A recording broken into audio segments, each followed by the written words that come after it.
Esat sveicināti Audita akadēmijas studijā. Mani sauc Līga Nagle, un tā ir mana kolēģe Laura Indrikova. Un šodien mūsu dienas kārtībā runāsim par audita komitejas lomu un par tās izveides nepieciešamību uzņēmumā, kā arī runāsim par iekšējo auditu kā vadības instrumentu, par tā kvalitātes izvērtēšanu un par audita komitejas iesaisti kvalitātes vērtēšanā. Par šiem un arī par citiem jautājumiem šodien studijā esam aicinājuši SIATET audita komitejas vadītāju un padomes locekli, kā arī Finanšu nozares asociācijas valdes locekli Jāni Brazovski. Labdien, Jāni! Labdien! Labdien. Paldies, ka uzaicinājāt. Liels prieks būt šeit. Jā, tad sāksim ar audita komiteju. Sakiet, lūdzu, ņemot vērā, ka jūs esat audita komitejas vadītājs, kāda tad ir audita komitejas loma un tie galvenie nozīmīgākie pienākumi? Jā, paldies. Audita komitejas loma ir būtībā nodrošināt iekšējā audita funkciju uzņēmumā, tā pāraudzību, saiknes starp padomu un jau tālākā akcionāriem un iekšējā audita funkciju. Komitejas darbs, tas galvenais ir, protams, izskatīt, apstiprināt audita plānus, ievērot, lai tie tiešām ir riskos balstīti, atbalstīt iekšējā audita funkciju un arī noteikti, kas ir ļoti, ļoti svarīgi, man šķiet, jebkurā uzņēmumā jau viss sākās ar, ko latviski laikam sauc ar toni no augšas, un dot to pareizo toni, kas ir audits, kas ir audita funkcija, kas vispār ir iekšējā kontrolas sistēma, kādēļ tā ir vajadzīga, un ka tā noteikti nav uzņēmumā nevajadzīgo izdevumu funkciju, kā dažkārt, vai tāpēc, ka to prasa regulators. Ja. Gribētos atzīmēt, ka TET tādā ziņā, kā varbūt atšķirībā no citiem regulētajiem uzņēmumiem, ar kuriem man ir ikdienā arī tas gods darboties, kur ir vienkārši likuma prasība, tad TETs nav starp tādiem uzņēmumiem. Bet viņā vienmēr bijuši iekšējais audits un iekšējā audita komiteja, un vienmēr esam uzskatījuši, ka tā ir funkcija, kas tiešām palīdz celt uzņēmumu vērtību, laicīgi palīdzēt uzņēmumu vadībai, identificēt riskus, uzlabot darbu. Un, protams, man šķiet, ka liela nozīme ir tam, ka iekšējais audits ir, kā to tā labāk pateikt latviski, es nezinu, bet uzticams padomdevējs.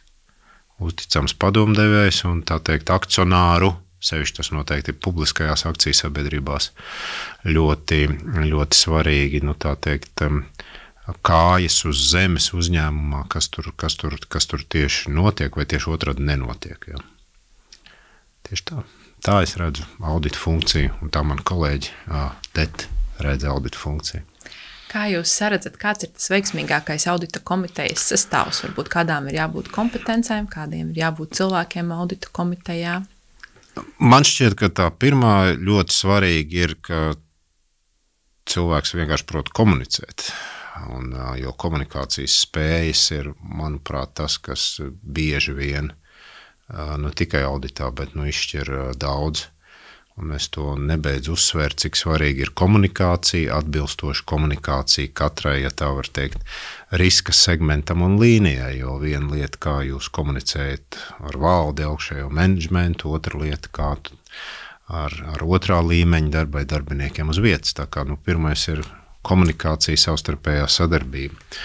Otrs, protams, ka ir jābūt izpratnē par pašu uzņēmumu biznesu stratēģiju, klientu bāzi, produktiem, kanāliem, pa kuriem tas tiek piegādāts, sadarbības partneriem, lai vienkārši tu varētu saprast, kādi tad tev tur ir riski, un tad saprast arī, kāds ir, ja tā var teikt, audita visums vai audita universs. Un arī palīdzēt, protams, auditam gan plānus veidot, gan viņus pildīt, gan arī skatīties, kādi ir atklājumi, ieteikumi, kā viņus var ieviest. Tā kā, protams, ārkārtīgi vēlams ir, ka ir ar kaut kādu pieredzi auditā, bet es nedomāju, ka tas ir obligāti. Man ir tās ļoti pats svarīgākais jau visos, un man šķiet, ka arī ja mēs ejam tālāk, arī atbilstības funkcijā, kur ļaudis strādā. Pirmais ir, ka tu esi vienkārši ar kaut kādu, sauksim, veselo saprāti, jeb angliski ar common sense, un tad tev tālāk veidojas viss tas profesionālais, jo ja tev ir tikai, teiksim, profesionālais un vēl noteikti daudziem ir, teiksim tā, maniem vienaudžiem, varbūt vecākiem un vēl kaut kā, un vispār no pieredzes kā tādas ir audits kaut kādā veidā asociējās ar iekšējo revīzijas pārvaldi vai iekšējo revīzijas dienestu, kas, principā nav tā. Ja? Un tā ir nākamā lieta, kas, ja tā ir, tad jau mēs runājam par iekšējo kontrolas kultūru, iekšējo audita kultūru, un visu ir viegli izdarīt.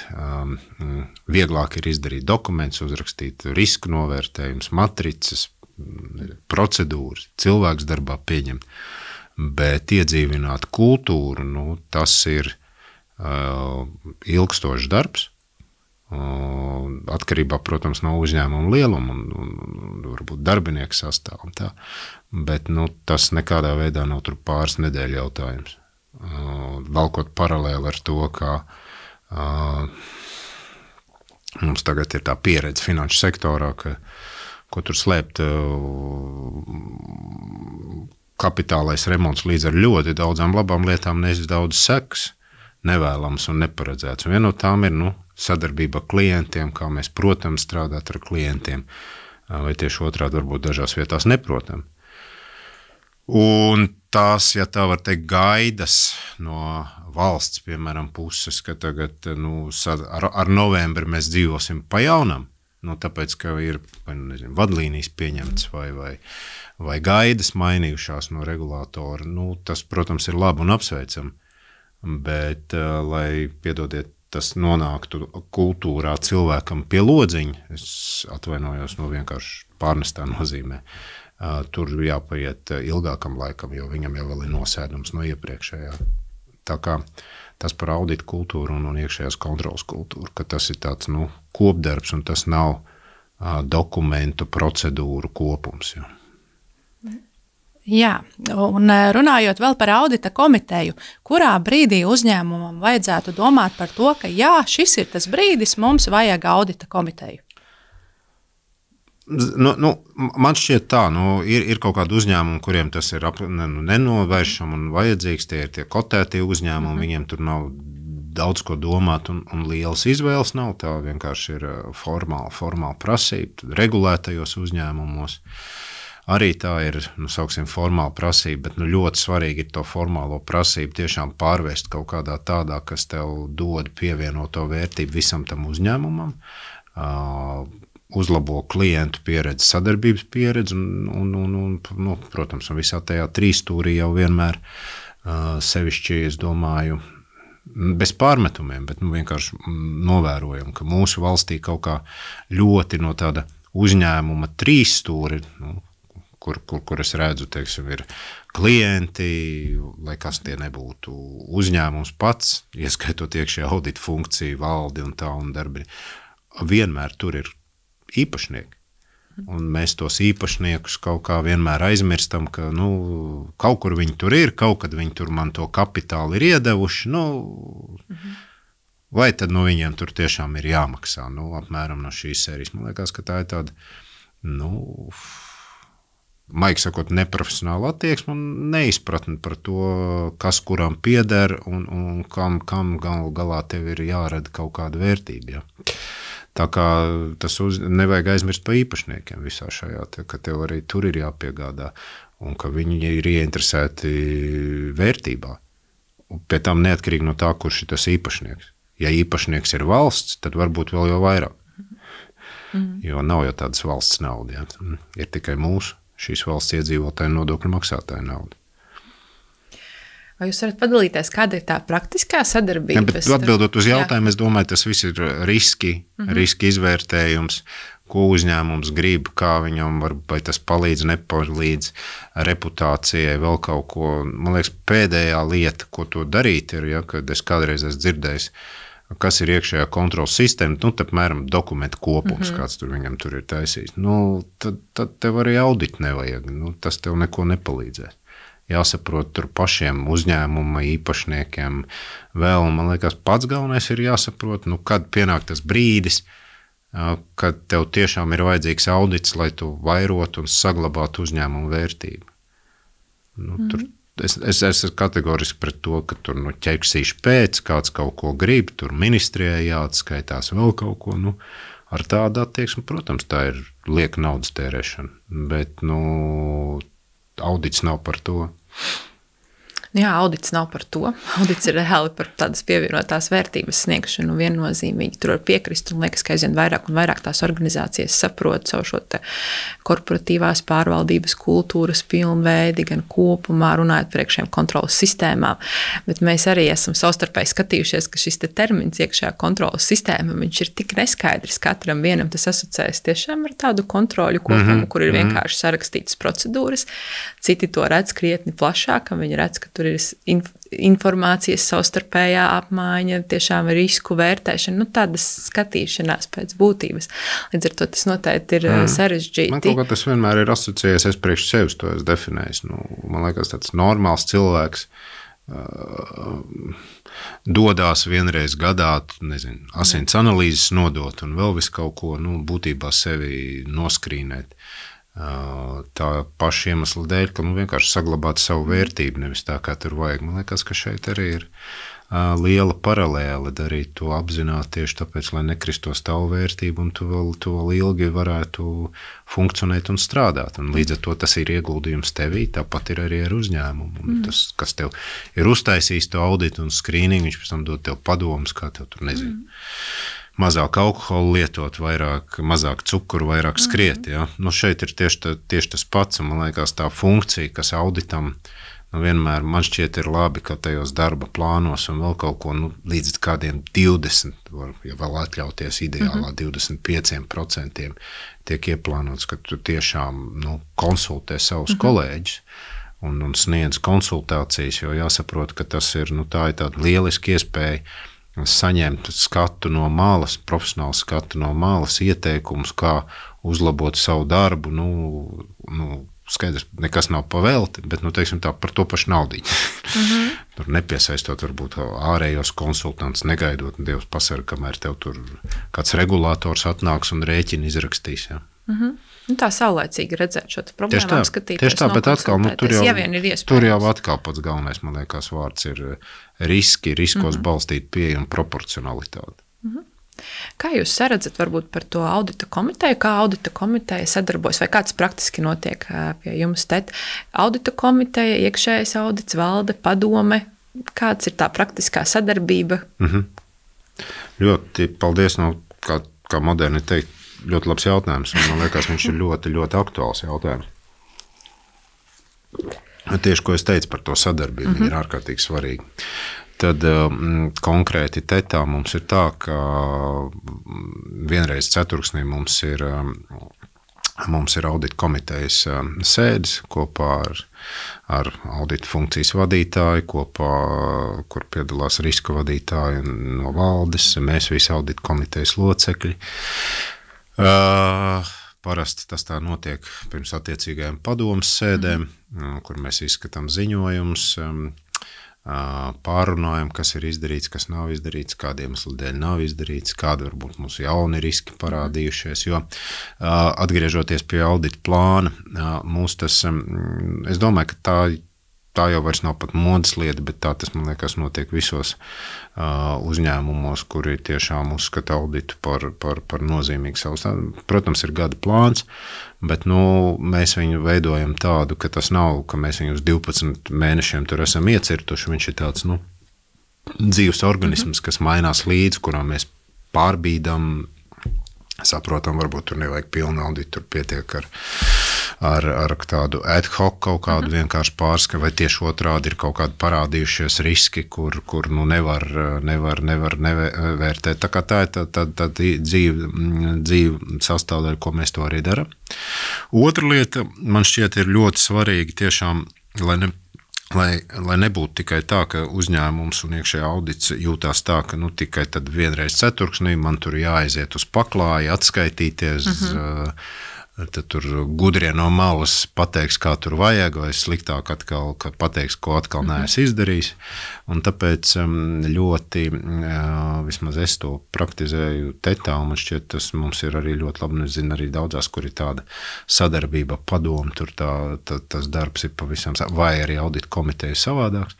Vienreiz 2 nedēļās, un sevišķi tagad šajos laikos, kad tev nav tur jāsteigā cauri pilsētai vai vēl kaut kā, mums ar iekšējā audita vadītāju ir saruna par to, kas, ko mēs darām 2 nedēļās, kas ir izdarīts, kā nebaidoši vārdi jūdās auditori, vai viss ir izdarīts, pat līdz tam, kā tur kuram mājās, un bērni veseli, un tā, un tas ir, man liekas, ļoti svarīgi, un kāda ir sadarbība ar valdi.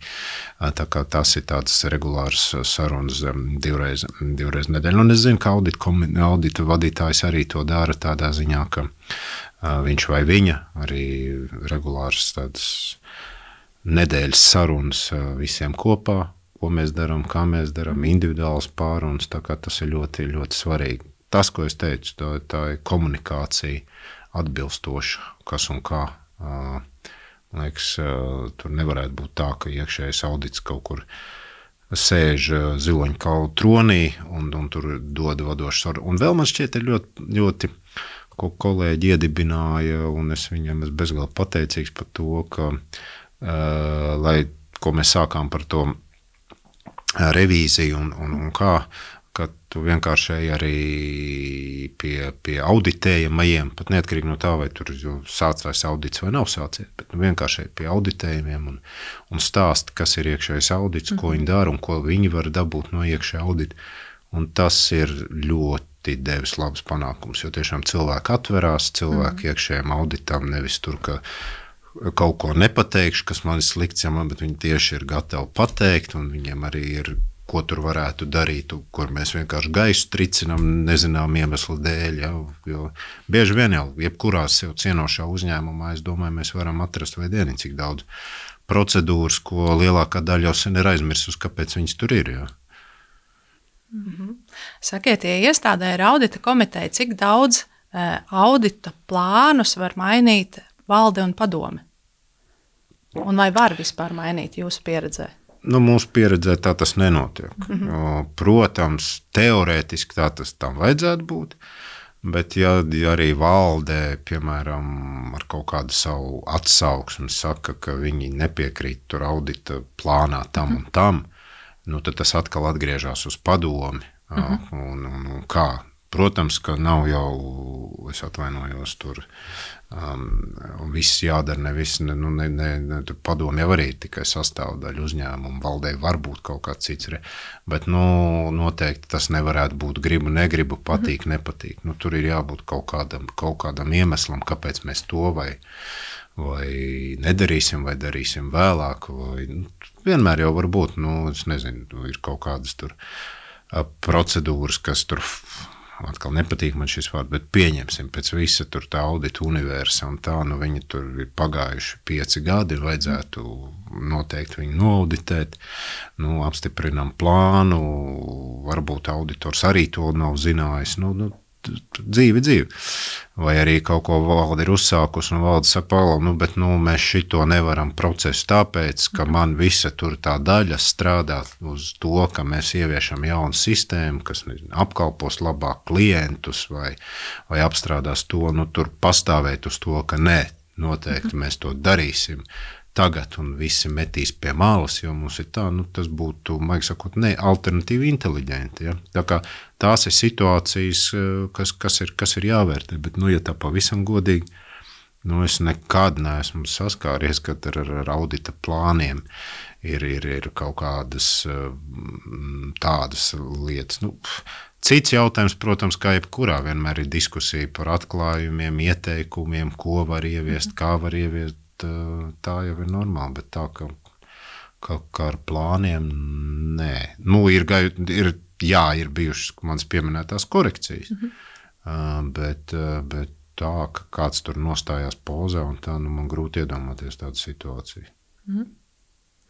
Kā ir, vai jūs arī vērtējat iekšējo auditoru darba kvalitāti vai vispār to novērtēt? Jā, neapšaubām. Mēs arī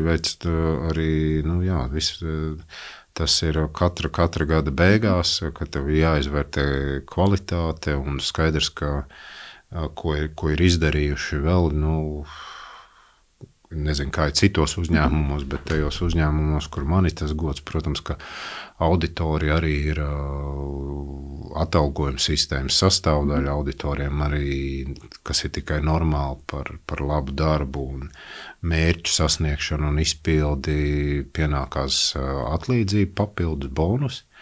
Tad tur katra gada sākumā nospraužam to, kādi tur ir optimālie un kādi ir minimālie rādītāji un maksimāli.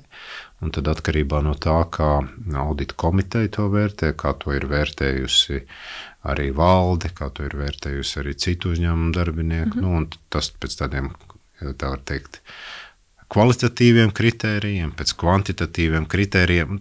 Ja man tā pavisam godīgi jāsaka, tad ar kvantitatīviem kritērijiem man ir bijusi vislielākā problēma, kā tos noteikt auditoram, jo noteikti tur pēc tā ziniet, cik tu tur auditus esi veicis, vai cik tu esi ieteicis un cik ir izdarīts vai nav izdarīts, tur ir tā, latviski sakot, man liekas, tā bišķiņ trikī viss tā situācija, tur jāsaprot atkal, jāslēdz iekšā veselais saprāts. Jo tur tikai pateikt, ka tur skaits, cik tu tur esi un kādu tur esi, un neņemt vērā, kāds ir ietekme un kāda ir bijusi kvalitāte, tad ir tā. Tā kā, teiksim, tas noteikti nav tā visvienkāršākā lieta, un jūs noteikti savā ikdienas darbā arī to esat redzējuši. Bet kvalitātes kontrolē ir jābūt, atskaites sistēmām ir jābūt, arī priekš audita. Un kāda jums ir pieredze ar atbilstības vērtēšanu starptautiskajiem iekšējā audita standartiem? Vai atbilst vai neatbilst auditoru darbība? Dažādi, ziniet, ir noteikti, tagad, kad ir jaunie standarti apstiprināti, tur es šādā ziņā esmu priecīgs, jo tā teikt, esmu vienmēr bijis vairākumā, kurš ir ņēmis virsroku, ka tev noteikti vajag ārēji pēc 5 gadiem taisīt to pārbaudi. Bet atkal, es esmu tā piekritējis, kad ir jābūt tik pēc 5 gadiem no āras. Tur gan ir atkal, man liekas, ir ļoti svarīgi, ja tu ņem arī ārējo pārbaudi. Ir ļoti svarīgi definēt, ko tu sagaidi no tās ārējās pārbaudas. Un atrast tiešām tādu, kur tev tā ārējā pārbauda arī atnes pievienoto vērtību, kas tiešām kritiski paskatās ar tādu svaigu aci. Atkal, ja tas ir tāpēc, ka tā vajag, mēs esam uztaisījuši iepirkumu, dabūjuši vērtējumu, tad labāk varbūt aprobežoties ar iekšējiem vērtējumiem. Bet jā, es domāju, ka atkal noteikti nav kas der visiem. Bet, ja reiz ir tāda funkcija izdarīt, tad tomēr kaut kāda ārējā kontrola vajadzīga. Bet man arī šķiet, ka ir ļoti svarīgi arī katru gadu veikt arī kaut kādu savu pašnovērtējumu. Tā skaitā tur audita komitejai un vēl kaut kādu. Jo pamatā jau, ziniet, visi cilvēki ir saprātīgi un visi jau tomēr vērtē diezgan objektīvi paši sevi. Un kā jūs, kā audita komitejas loceklis, kas ir tās galvenās 3 lietas, ko jūs sagaidat no iekšējā audita pie sevis? No iekšējā audita pie sevis, man liekas, tas pirmais ir profesionalitāte un integritāte, ja tas ir pareizais vārds latviski. Ar to es domāju, ka tiešām ir tā spēja atklāt. Un, ja ir atklāta, tad tiešām, pastāvēt par saviem atklājumiem. Otrā lieta tiešām ir tāda vesela, varbūt, ka tāpat ir pirmā, veselais saprāts, proporcionalitāte un tiešām riskos balstīt pieeja. Tur, ziniet, piekasīties pa sīkumiem, ka tur nav bijis kāds dokuments. Es, protams, esmu tā piekritējis, ka ja nav dokumentēts, tā tad nebija. Bet jautājums ir, kas ir tas dokuments? Ja? Man šķiet, ja tev ir bijusi kaut kāda sanāksme un pēc tās ir, piemēram, bijis kaut vai e-pasts visiem, atkal atkarībā no sanāksmes. Nu, tad tas jau ir dokuments. Tev tur nevajag būt kā tu dzirdi, no kur tas tev ir ieprotokolēts, kā tu to esi tur nodevis, un kā tur tā, un tad tur tas nabaks tur vingro līdz nemaņai, ka, bet, nu, re, kur ir rezultāts, es to esmu izdarījis, un tad auditors, jā, bet tur tajā dokumentā rakstīts, ka ir dokuments. Te zīmogi nav, paraksts nav, vēl kaut kā. Tā kā, nu, teiksim, proporcionalitāte un veselais saprāts ir tas. Nu, un trešā, protams, ir nu, tava spēja sadarboties un komunikācija, un kā tu tiešām komunicē. Un vēl, man liekas, tas ne tikai iekšējiem auditoriem, bet man liekas, mēs ļoti nenovērtējam to, ka tu dari tiešām spēju īsi un kodolīgi rakstīt un vērst un galveno no tā atšķirt. Tā, man liekas, ir problēma. Ja drīkst apkāpties uz tā, kas mēs piedzīvosim arvien vairāk un vairāk, jo jauniešu grāmatas nelasa un ar rakstīšanu kļūst arvien grūtāk un grūtāk. Tā kā, man liekas, tāda spēja arī labi un sakarīgi rakstīt ir ļoti, ļoti svarīgi. Ja, nu, kā man kādreiz mācīja, kas skaidri domā, tas arī skaidri raksta. Paldies, Jāni. Man ļoti Milzīgs paldies. Jā, man ļoti patika tas jūsu noslēguma sacītais par to, kad ir jāspēj sadarboties un kad auditoram ir jāpieiet auditam saprāta robežās. Varbūt pie šī arī liksim punktu. Paldies, ka skatījāties un tiksimies jau atkal. Visu labu!